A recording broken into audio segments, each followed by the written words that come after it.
तरह के फोटोग्राफ्स के 3 इंटरप्रिटेशन हो सकते हैं। हाँ। पहला इंटरप्रिटेशन अगर इजराइल के पॉइंट ऑफ व्यू से किया जाए, खमेनी साहब इतना अनसिक्योर फील कर रहे हैं कि एक बिल्डिंग के अंदर जो उनकी अपनी सिक्योर बिल्डिंग होनी चाहिए थी, वहां पर भी उन्हें राइफल की जरूरत पड़ रही है, पहली बात। दूसरी बात, एक खमेनी की तरफ से मैसेज है कि अब हमारा आर्म्ड विंग और जो उनका अपना आर्म्ड रिजॉल्व है वो अपने आप में दर्शाना है, दुनिया को दिखाना है कि यस, ईरान में अभी भी ताकत है इस गन को पकड़ने की, इस गन को इस्तेमाल करने की। हालांकि अगर बड़ी प्रैक्टिकली देखा जाए, इस गन का जो रेंज है वो मेरे ख्याल से बहुत ज़्यादा होगा, तो 200 से 250 मीटर होगा। मुझे समझ नहीं आता कि कैसे वो इजराइल तक इस गोली को पहुंचा पाएंगे। But yes, these are ceremonial gesture, इन्हीं को प्रोपोगंडा बोलते हैं, इन्हीं को इंफॉर्मेशन वॉरफेयर करते हैं कि यस, हम टूटे नहीं हैं, हम अभी भी लड़ाके के तौर पर खड़े हैं और हम इस लड़ाई को लड़ेंगे। I think this is the only message he can convey.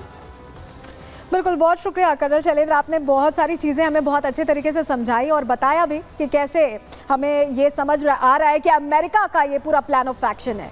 100%। बिल्कुल, बहुत शुक्रिया। तो अभी आप समझिए कि इजराइल मिडिल ईस्ट को चुनौती दे रहा है, ज्योग्राफिकली चेंज करने की तैयारी कर रहा है, और जो ग्रेटर इजराइल का सपना है वो अकेले पूरा नहीं होने वाला है। अमेरिका की बैकिंग है उसके लिए, और इसके लिए बाकायदा प्लान ऑफ एक्शन तैयार करके अमेरिका के जो बेसेस हैं, जो एम्यूनेशंस है, जो एयरक्राफ्ट्स है, या ये कहे कि जो पूरा कैरियर स्ट्राइक ग्रुप है, उसका इस्तेमाल करने की तैयारी। रिपोर्ट आपके सामने रखते हैं पहले।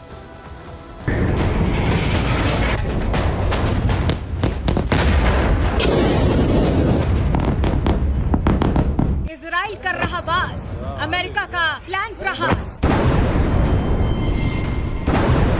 इजराइल की मिडिल ईस्ट को चुनौती, क्या इस सब के पीछे है अमेरिका की कूटनीति? अगर आप सोच रहे हैं कि आखिर इजराइल किसके दम पर एक नहीं 5-5 देशों से टक्कर ले रहा है, लगातार उनको आंखें दिखा रहा है, ताबड़तोड़ मिसाइल बरसा रहा है, तो जवाब है अमेरिका, जिसके मिलिट्री बेस पूरे पश्चिम एशिया में इजराइल के लिए सुरक्षा कवच का काम कर रहे हैं। और यही वजह है कि इजराइल ने यूएन में भी साफ कह दिया था कि ईरान का चप्पा चप्पा इजराइल की पहुंच में है। दरअसल अमेरिका इस युद्ध में सीधे तौर पर हमला नहीं करना चाहता, बल्कि अपनी कूटनीति की मदद से पूरे मिडिल ईस्ट में अपना वर्चस्व बढ़ाना चाहता है। और इसी अमेरिकी नीति की वजह से इजराइल अपने दुश्मन देशों को आंख दिखाने लगा है। नेतन्याहू भी कह चुके हैं कि ऐसी कोई जगह नहीं है जहां इजराइल के हथियार पहुंच ना सके। साफ है कि अमेरिका की मिलिट्री बेस, मिडिल ईस्ट में मौजूद अमेरिकी जवान इजराइल की बड़ी ताकत है, और ये वही मिलिट्री बेस है, वही जवान है जिनकी तैनाती के जरिए अमेरिका सारे मिडिल ईस्ट पर नजर रखता है। आपको बता दें कि बहरीन, इराक, मिस्र, जॉर्डन, कुवैत, सऊदी अरब, कतर, यूएई, सीरिया, तुर्की, ये वो देश है जहां अमेरिका ने अपने सैनिकों की तैनाती कर रखी है। हालांकि खाड़ी देशों में मिलिट्री बेस बनाना अमेरिका ने उसी वक्त शुरू कर दिया था जब दूसरा विश्व युद्ध हुआ था, और अब इन्हीं मिलिट्री बेस का इस्तेमाल कर इजराइल अपने दुश्मनों का सफाया करने में जुटा है। Bureau report, Republic Bharat.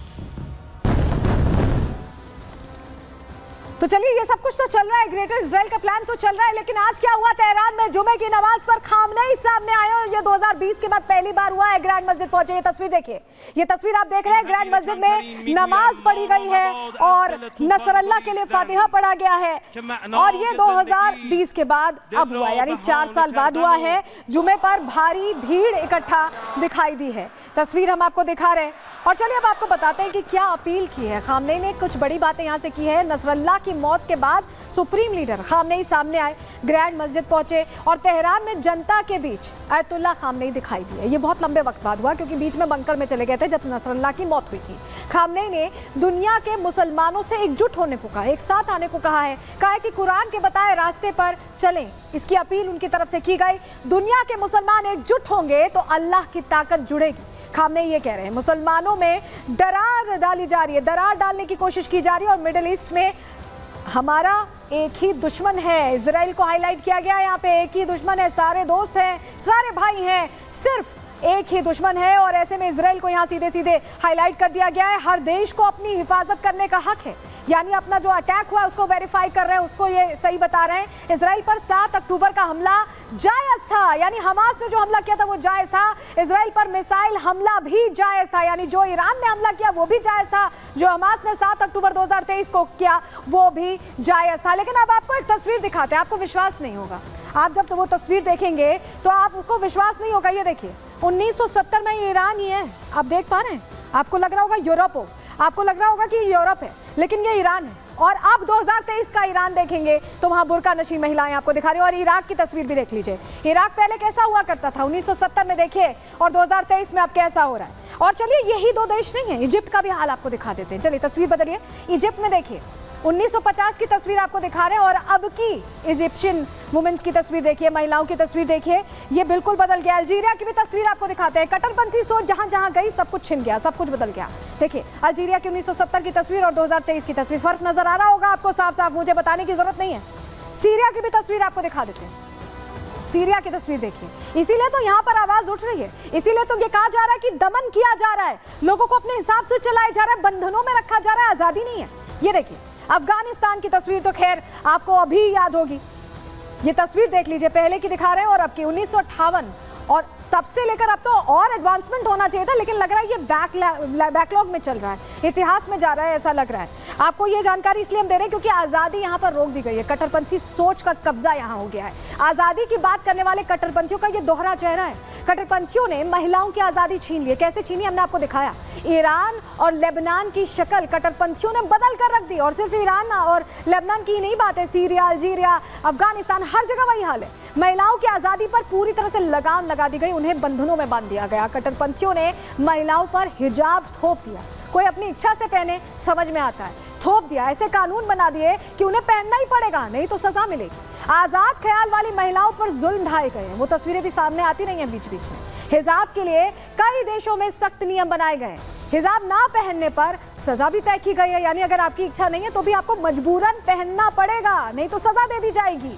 Iraq और अफगानिस्तान में तालिबानी सजा है। ईरान ने महिलाओं के लिए मॉरल पुलिस तैयार की हुई है। आप ये सोचिए, ये स्थिति है, और ये स्थिति आपको बताने के लिए काफी है कि कैसे कट्टरपंथी सोच जब हावी होती है तो पूरा प्रारूप बदल जाता है, पूरे देश का रुख बदल जाता है। और चलिए अब आपको जरा बताते हैं कि हिजाब के लिए क्या क्या नहीं हुआ है, क्या क्या नहीं हुआ है। हत्या हुई है, बहुत सारी चीजें हुई हैं। आपको बताएं सितंबर 2022 में ईरान में आंदोलन इसके लिए शुरू हुआ था, लोगों ने आवाज उठाई थी।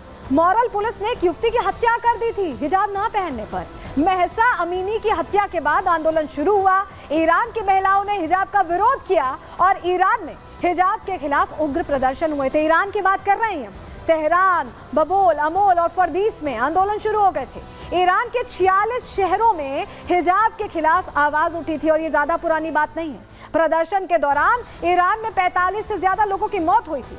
आंदोलन क्या कई देशों तक पहुंच गई थी, फ्रांस में, स्वीडन में, सीरिया में, सब जगह प्रदर्शन हुए थे। आवाज तेज कर दी गई थी क्योंकि लोगों को यह था कि अब इसको लेकर एक्शन हो, लेकिन इसके बावजूद एक्शन कुछ नहीं हुआ। उसी कट्टरपंथी सोच में जकड़े रहे, उसी तरह से सब कुछ चलता रहा।